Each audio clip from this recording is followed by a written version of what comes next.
Chance to talk tonight with Jake Arrieta. He's made 5 starts, and we asked Arrieta, what have you learned?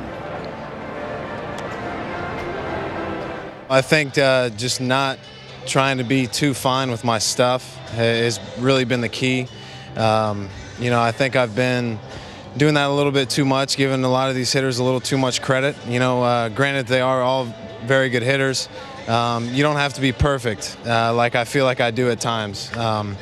Just nibbling a little bit too much, and that causes me to fall behind and then getting into a lot of hitters' counts. And as soon as I can eliminate that for the majority of the time, I think I'll have a lot more success.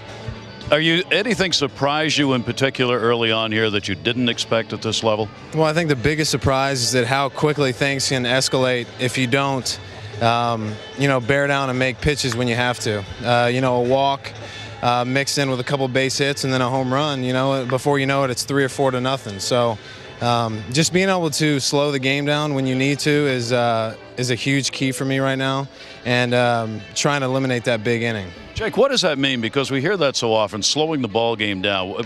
Can you explain that to us? Well, I think that if your concentration level isn't at a high level right out of the gate, things can get out of hand. Like, you fall behind 2-0, you end up walking a guy. Before you know it, there's a couple guys on with a base hit strung in there, an error or whatever it may be, and then some guy will hit a home run in the minor leagues. It's a little bit easier to pitch out of those jams. A guy will hit a pop-up, he'll miss a ball that's right down the middle. So your mistakes are really magnified at this level. And you do have to find the guys in the lineup, one, who you don't want to have beat you, and 2, the guys who you think you got the best shots at the outs, of getting the outs with. Right, and a couple times I've walked the 9-hole hitter to get to the leadoff. I did that, I think, the 4th inning maybe against the Nationals. I walked Desmond.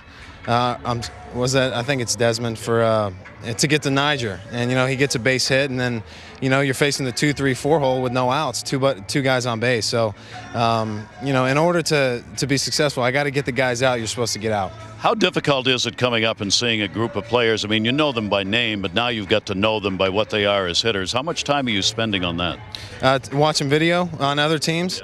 Yeah. I'm in here every day watching video. I was watching video earlier today of the Detroit hitters, trying to study those guys, look for holes, read some swings. And I talked with Luke Scott last night a lot before he left about how to read guys' swings. And he saw that I executed a quality pitch to Cust in the 1st inning, but he's like, that's right in his swing path. And you really got to try and expose the holes that he has on the inside part of the plate.